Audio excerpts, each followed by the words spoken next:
us now proceed to question 1.3, where they're saying write down 0,11111 as a fraction. Sometimes, instead of them writing it this way or asking it this way, they will then say prove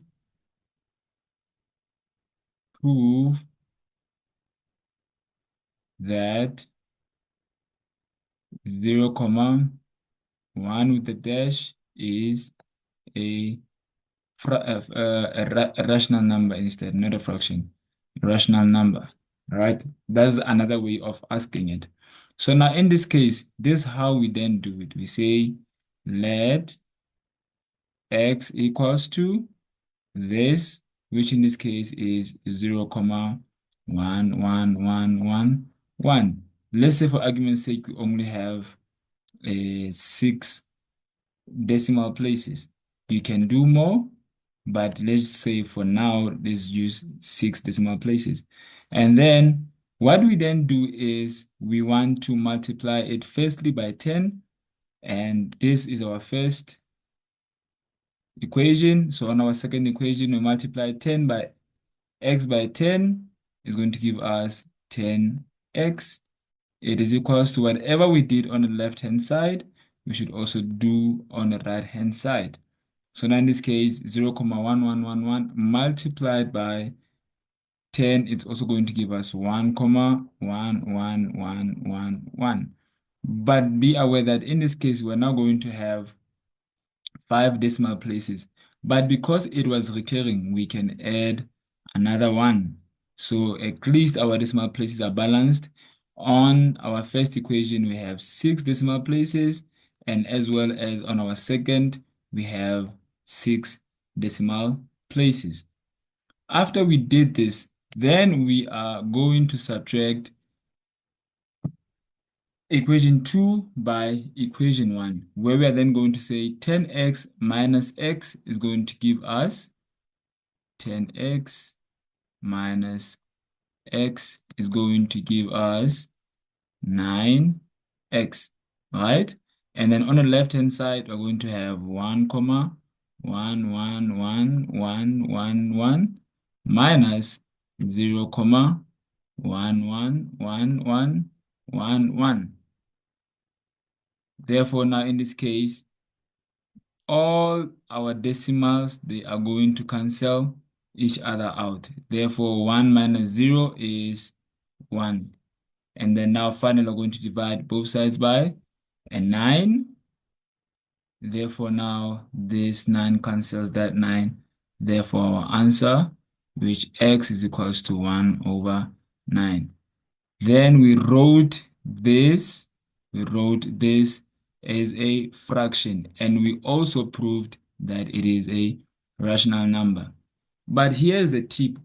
I always emphasize or recommend or advise my learners that once they found this,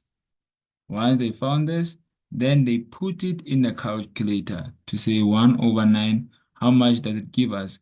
Then you will see if it will give you 0,11111 recurring. If it gives you a different number, that means you made a mistake somewhere.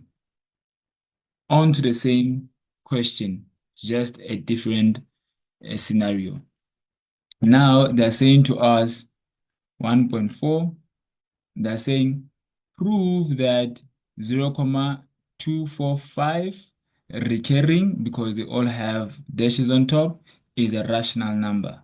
So we have 0,2 dash 4 dash 5 dash. What does this mean? This means that we have 0,245, 245, 245, and it continues, it is recurring. Okay, we apply the same method to say that let x equals to 0,245, 245, 245. I only did 3 recurrings. Therefore, we say it recurs. So this becomes our first equation. Now, let us multiply this equation by 10. So when you multiply it by 10, we're going to have 10x is equals to, when we multiply our left-hand side by 10, we're going to have 2, 4, 5, 2, 4, 5, 2, 4, 5. Now, let us look at after the decimal place. After the decimal place, are we having the same number starting? No. On our first equation, the number after the decimal place, it is 2. But on our second equation, the number after the decimal number is 4. So now we are going to continue and now multiply the first equation by 100. Let us do so. So now we're going to have x times 100 is going to give us 100x is equals to our left-hand side. We multiply it by 100 is going to give us 24, 5, 2, 4, 5, 2, 4, 5. All right. Remember, it is also recurring. So this is our third equation. Again, looking at the first equation and the third equation, the decimal number, the first decimal number after a comma is a 5 here, and then there it is a 2. All right. And then also in this case here, on our second equation, we have it as we have it as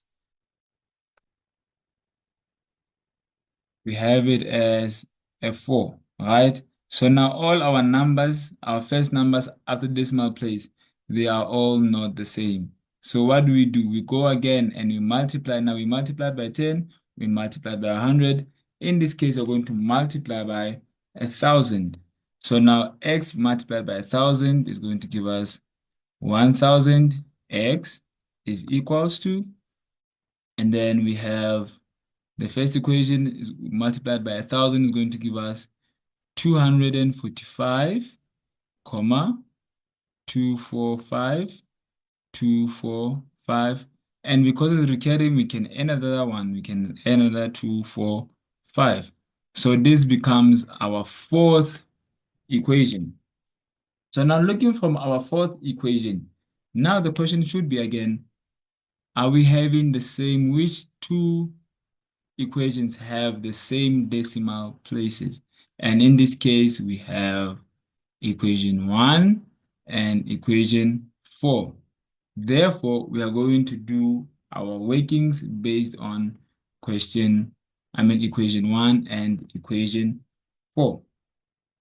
Therefore, we're going to say equation 4 minus equation 1. In this case, we're going to have 1,000 x minus x is equals to 245, 245, 245 recurring. I'm just going to use 2 minus 0, 245 and 245.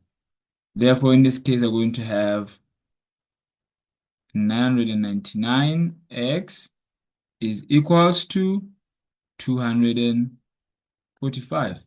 Remember, our decimals, they need to cancel each other. So this one is going to cancel that, and this one is going to cancel that. Therefore, we put this, we say now we want x alone. We divide both sides by 999, 999. That cancels that. Therefore, our x is equals to 245 over 99. Now, again, I recommend it, like I did on the first question. You then put this thing in a calculator to see if it gives you 0, 245, 245, 245. 0, 245, 245, 245. So let's put it in a calculator. we have 245 divided by 999. And indeed, it gives us 0,245, 245, 245.